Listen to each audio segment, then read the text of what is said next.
Eh kasi po, pag ginalaw niya yon, malaking giyera sa loob ng palasyo. Kaka-black eye. Oo, black eye siya doon. Oo. So, mahirap kasi 'di ba sabi nila yung kapatid ni First Lady ang boss man sa customs, 'di ba? Biro mo 'yun, wala pang 6 na buwan si BBM, umakyat ang sibuyas. Grabe. Yung pala First time in history. smuggling pala ang ginagawa nila at kinokontrol nila yung may cartel pala. Tapos sunod-sunod, bigas. Tapos sugar naman. Asukal naman ngayon. Pero may bawi naman po sila eh. Bumaba ang shabu. Ang bongga. Yung presyo ng shabu bumaba. 150 na lang daw ngayon, 150. ma'am. 150. Pwede na. retail. Mga mayaman. Mayaman yung cocaine. Sosyal. Bongga, 6,000 per gram. grabe. Bongga. Mas mahal. May mas mahal pa. Ano yun? Parang alam na alam mo, Ma'am Kate.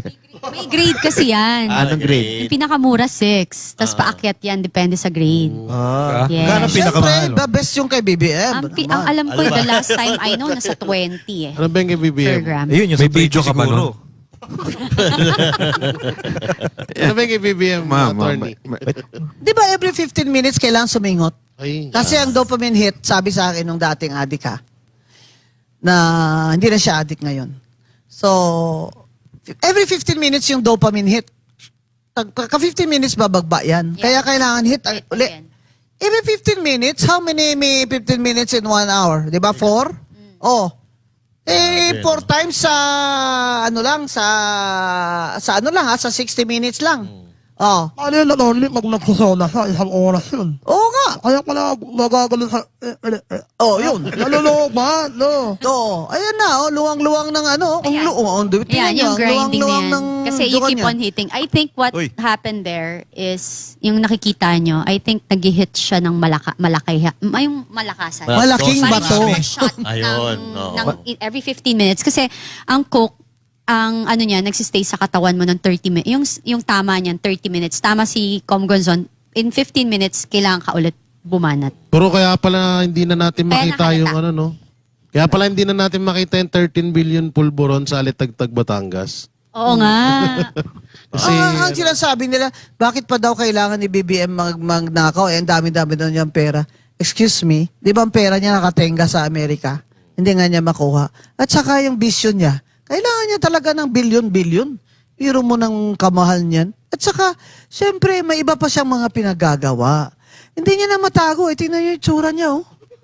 Abay, lahat ng doktor, ang opinion dyan, that's cocaine jaw. Nag-aaway na yung Oo, pangay. hindi po yan PWD Tourette syndrome. May ganyan po mga Tourette syndrome. Siya po cocaine jaw. So ang sinasabi ko po, magbitiw na kayo, PBM. Dahil ayaw po namin ng presidenteng cocaine addict, nakakatakot po kayo.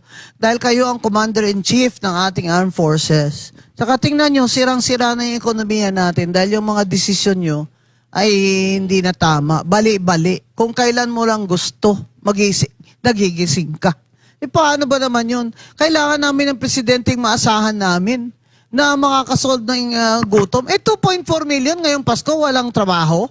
Oh, tapos yung what do you call this, yung mga kurakot dyan ng mga congressman kung mamigay, akala mo pera nila. Yung ayoko na ng mga pretensyosang ayoko na. Dati hindi ko kayo minimension kasi commissioner ako noon di ba? Pangit yun ngayon retired na ako. Sige. Wala naman akong ambag na sa bayan dahil hindi naman ako elected official. Ito na po that I will be the truth sayer. Oh. Totoo lang, yung totoo lang. Doon nga po sa aligasyon po ng ni Zaldico na nireveal niya si Martin Romualdez at si BBM sa pagnanakaw, qualified ba na state witness si Zaldico kung sakasakali? Oo, kasi yung rules of court, nagsasabi po na kung sino ang hindi the most guilty, pwede po mag-apply as state witness.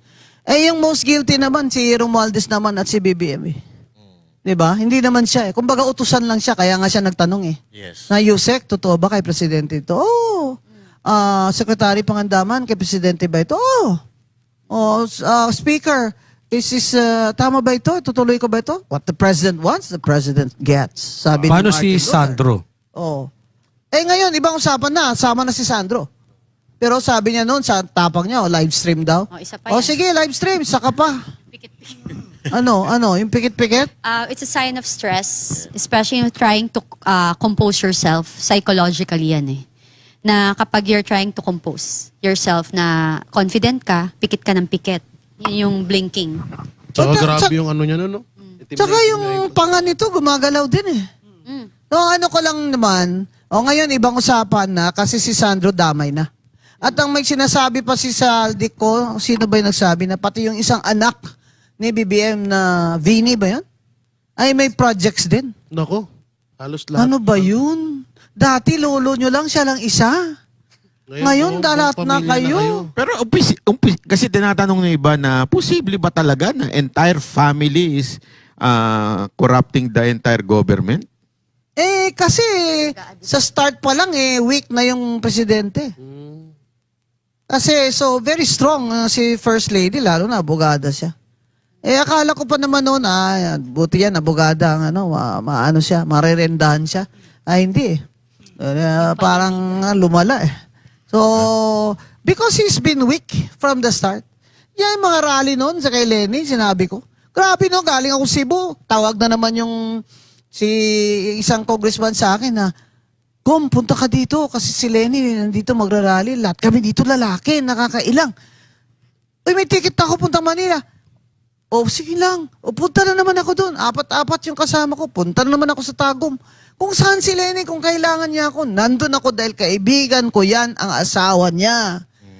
Sabay kami na-elect niya 1988. 3 days after siya nagsekretary ng DLG, nandun na ako sa opisina niya.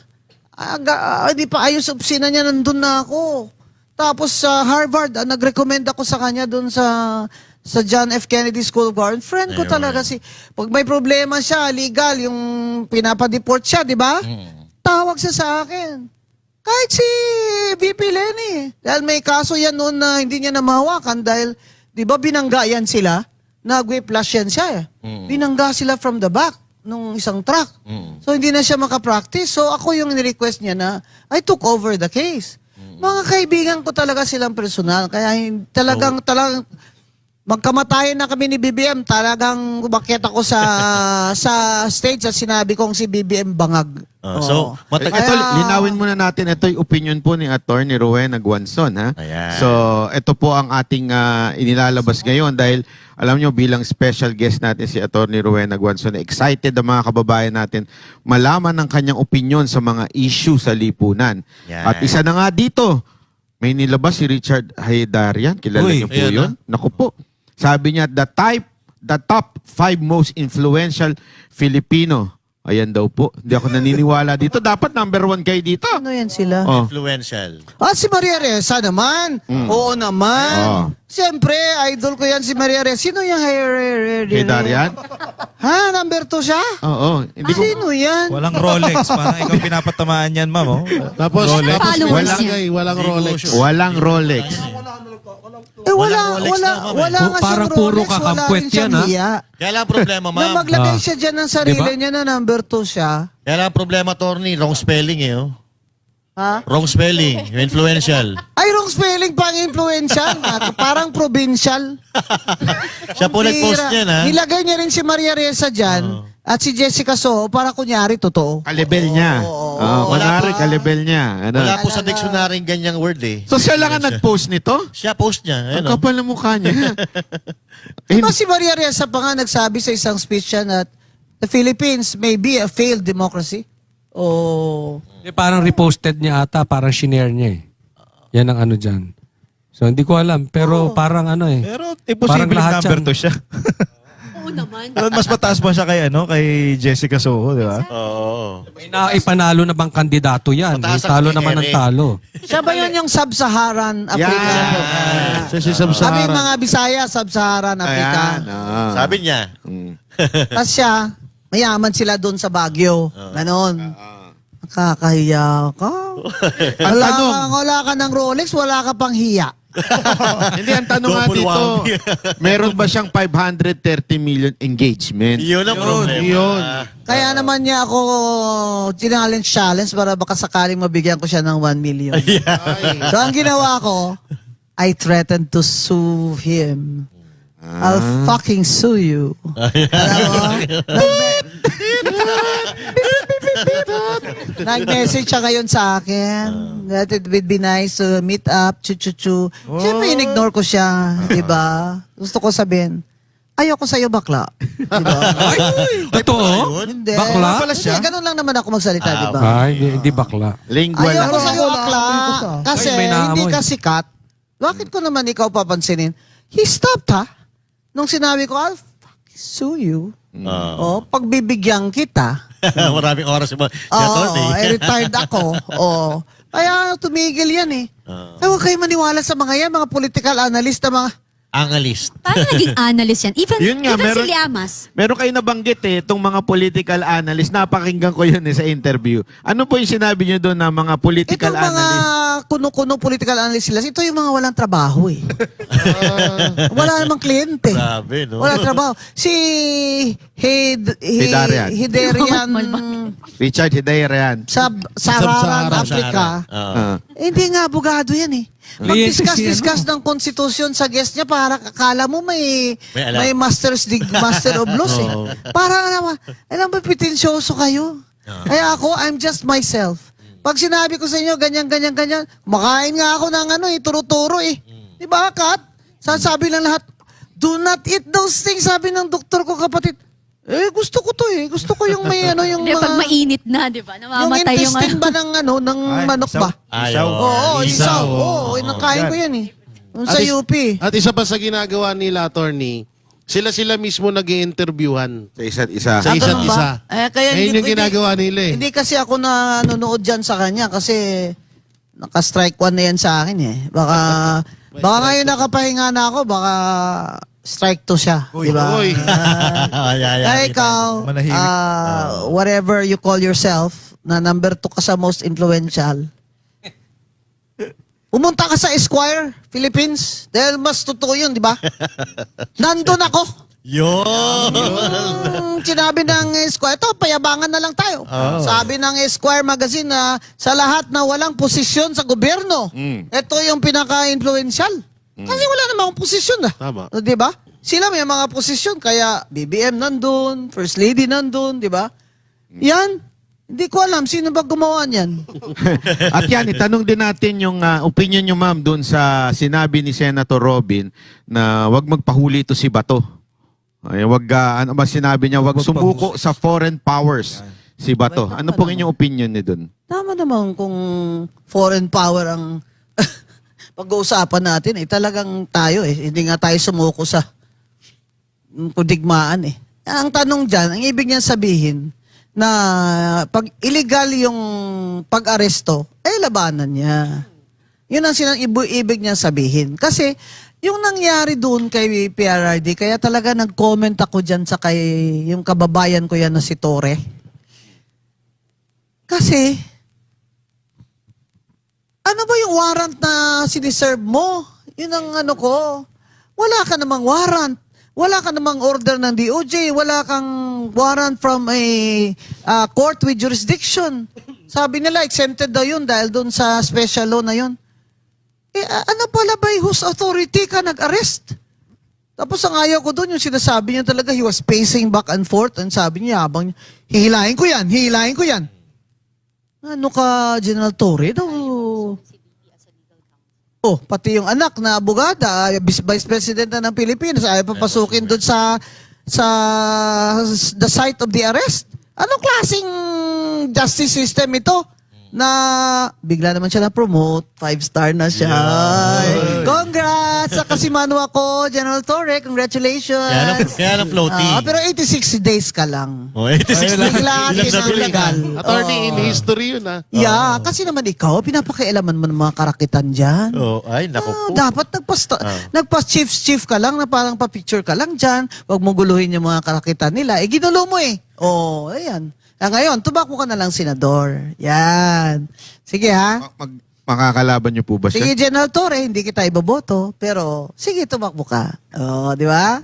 Kasi taga-dingli yan eh. Tag-Iloilo yan eh. Ayaw ko talaga dun. Hilahin ko yan. Ganun bang general nang naggagaganyan? Pero sabi ni Auntie Claire po na mali po daw yung advice ni Robin kay Bato kasi labag daw sa batas ito kung may valid warrant, dapat sundin ng batas. wala na nga valid warrant. Ano ba iwawarrant nila dyan? Na naman, red notice na naman. Ang red notice po ba ito ay masasabing Mahirap. valid warrant? Di ba ang sabi na nga, Interpol, it's a request, di ba? Na to find him. To find. Not to deliver him to ano. Kaya lang, alam mo, kailangan na ni BBM ng plus factor. Kaya takot na sila na hindi na mapigilan si Sara Duterte. Kaya dampot niya, pinakulong niya. Mali. Lalong lumakas. Lalong lumakas. At kung ilalayo man, hindi ilalapit, mamatay si former President Duterte doon sa Hague, sa ICC, ay bay lalo namang ang mga Pilipino pa naman ay mapasimpatya doon sa mga namatayan. Ayun. So, Maling-mali ka doon, BBM, kung sino man nag-advise sa'yo niyan, maling-mali ka. Diyan bumagsak talaga yung rating niya until yes. now. Ano na bang rating ni BBM? 20%. 21%. Oo. That was before nag 2.4 million ng unemployment. O, tingnan natin ngayon kung ilan na siya. Tsaka, ano ba yan? Agaw tulay. Oo. Agaw tulay. Yan na, agaw tulay gang. Lahat Oo. ninakaw eh. Ano ba Ay, yan? pati tulay, ninakaw na, no? Oo, agaw tulay gang tawag ko dyan eh. Alam mo si BBM, wala na talagang magawa. Ang May tangke de guerra pa dun ha. Andun ang friend ko eh. Sinara ang coastal road. Ha? Sa Davao, may tangke de guerra. Tanks ba? Tapos nag-helicopter siya dun. Tapos pagbaba niya dun, ang mga tao na nakita na bumaba siya, sumigaw, Duterte, Sinisigawan Duterte. siya eh. Ang sabi po ni Auntie Claire, sa panahon daw ni Pangulong Bongbong Marcos natapos ang tulay. Therefore, legacy ni Bongbong Marcos yan. Oo. Ay, bongga. Yun po sabi niya eh. Parang bang sinasabi ng matanda, kami nagluto, ikaw kakain? Ako nagtanim, ikaw pipitas. Talaga Oo, po. kami nagluto niyan, Ikaw, ikaw ani. kumain. dito- Mahirap. Kagaya ni Risa, claim siya credit sa Supreme Court decision na, tama yan, solid talaga ang PhilHealth, ganyan. O, edi binuking siya ni Filon. Sabi ni Filon, pumirma ka rin sa BICAM na may provision doon na lahat ng mga excess funds o reserve funds ng government corporations ay i-remit sa National Treasury. Kaya yan nila nakuha eh. They could not have been able to do that without that provision in the General Appropriations Act, which you signed, Senator Risa Ontiveros. Ayaw ko lang talaga yung mga pretend kayo dyan eh. Tapos you'll get credit for that Supreme Court decision. Hindi po. Huwag po kayong